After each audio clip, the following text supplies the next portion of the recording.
Good morning. How are you guys? That's not good enough. How are you guys? You're getting better. One more. How are you guys?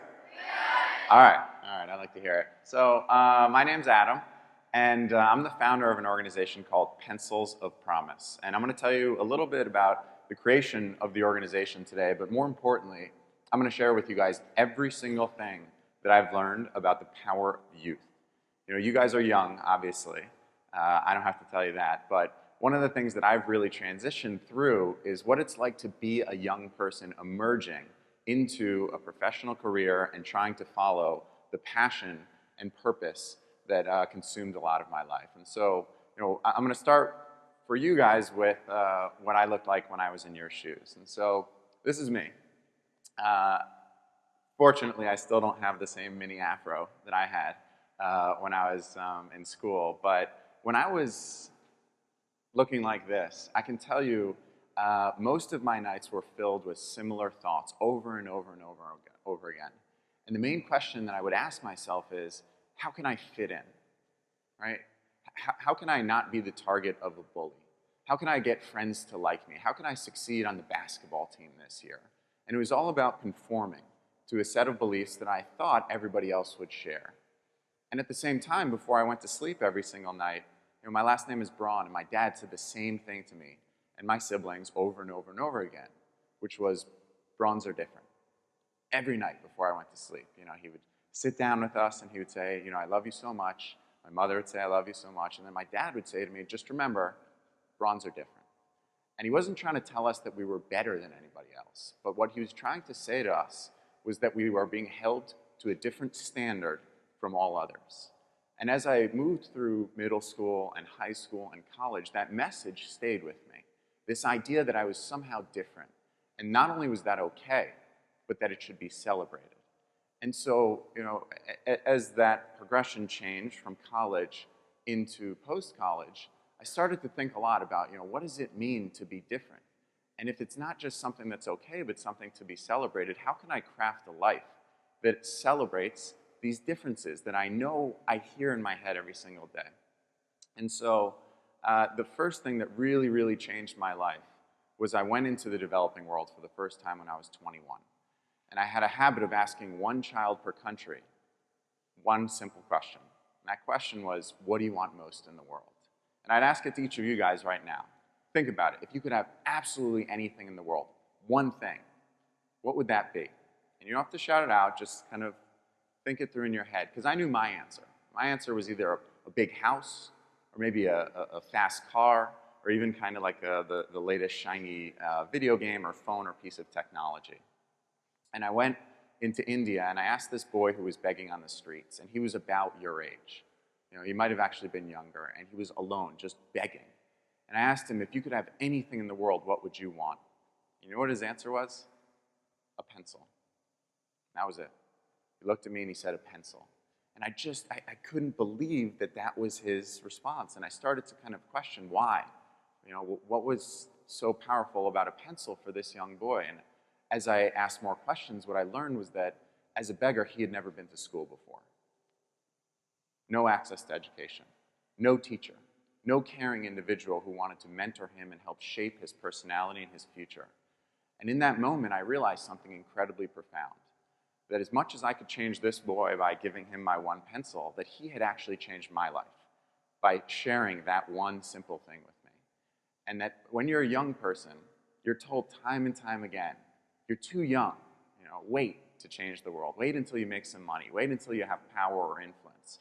And what I realized in that moment was that I was here to serve a very unique purpose. And that purpose was to share with other young people that your time is now, that you don't have to wait, that the world has never been more ready for you to go out and change it than this very moment. And so the first thing that I would share with you guys from all of the stuff that I've learned, and I'm going to share my 5 most important lessons today.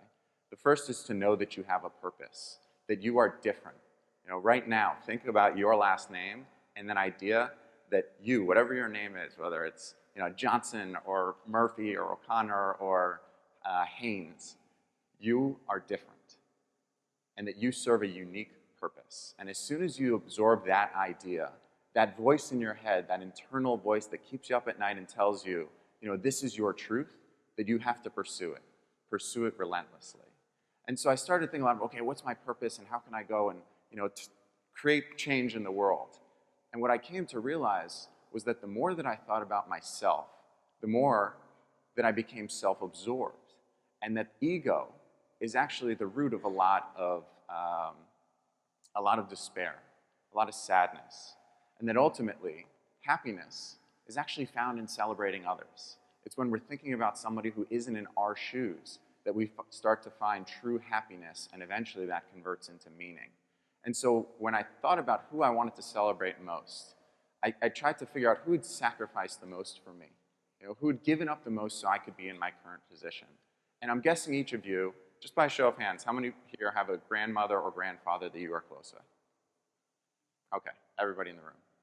Now, the truth is, I was very close growing up with each of my grandparents, but I knew the story very well of one of them, which was my grandmother, Ma.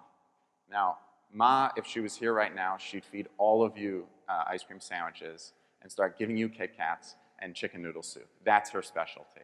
And she'd tell you that you're way too skinny and that your hair is too short and that you need to grow it out and make it longer. But I also knew that Ma was a survivor of the Holocaust, that her entire family perished at a very young age, and that through a series of miracles, she was able to make it from a concentration camp into a single family that took her in, all the way through an escape over borders late at night, a 13-day boat ride to get to this country to land into a refugee camp, and spend 10 years working in a sweatshop in New York City, sewing for $1 an hour so that I could grow up in a good town, get access to a good education, and go to a good school. And I thought, how can I celebrate this one woman who's done so much for me? And I suddenly got this idea, a little bit more than 5 years ago, that I could build one school, because I had traveled so much through the developing world and I knew the costs were really little out there, and I could actually fulfill that purpose that that boy had shown me that one day, of building a school and enabling access to education for children who did not have that pencil, who did not have that teacher to support them. And so I got this idea, oh my gosh, I'm going to start this organization. I'm going to call it Pencils of Promise. But there was one problem. I was young. I didn't have money behind me. I didn't have influence. I didn't have power. I wasn't famous. And again, as young people, you're going to be told time and time again, wait. But I am here to tell you, your time is right now. And so this third lesson was this idea that you should make your life a story worth telling.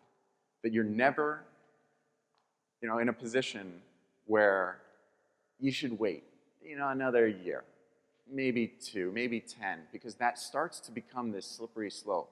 And I've watched friends, and I've watched peers, and I've watched mentors of mine wait too long.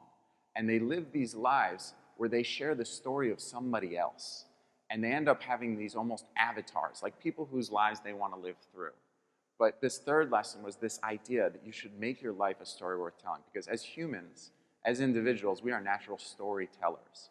As I've gotten deeper into the education space, what I've learned is that the way in which young children become educated, early childhood development, 2, 3, 4, 5 years old, it's through hearing stories, repeating stories, and telling stories. And when you think about your legacy, the footprint that you will leave behind one day, the single most important thing that you will leave behind will not be your inheritance, it won't be your house, it won't be whatever physical goods you can give to your children and your grandchildren. It's actually going to be the story of your life. And your life will ideally inspire others to live better lives. And so I figured, how do I start this thing? What do I do? And I began with $25 because I was turning 25. I asked friends to give donations instead of birthday presents.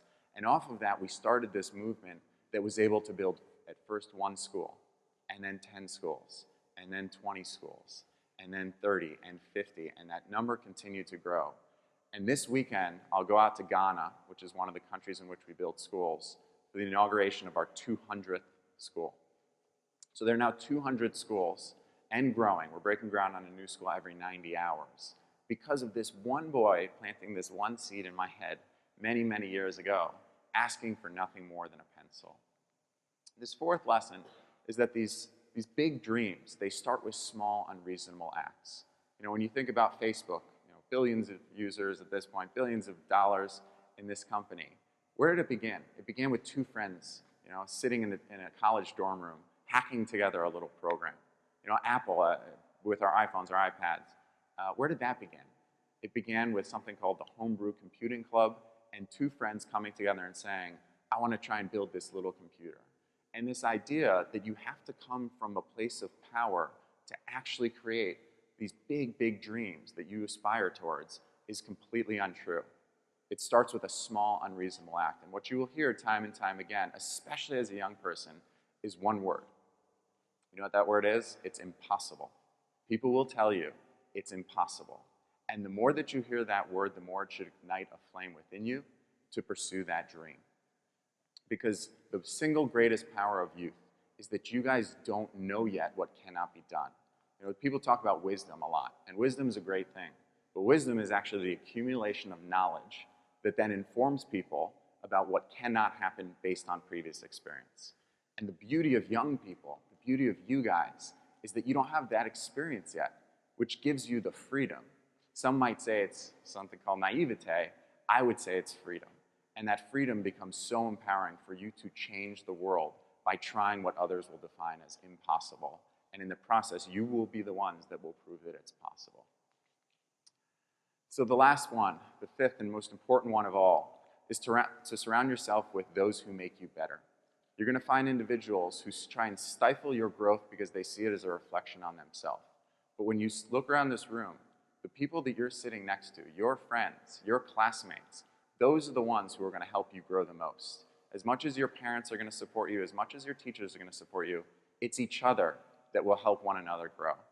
And so whatever that voice is that keeps you up late at night, whatever that thing is that tells you, this will make me feel most alive, this is my truth, this is how I am different, whatever that voice tells you, it might be a little bit scary, but in the words of Ellen Johnson Sirleaf, the first female president of Africa, if your dreams don't scare you, then they're not big enough.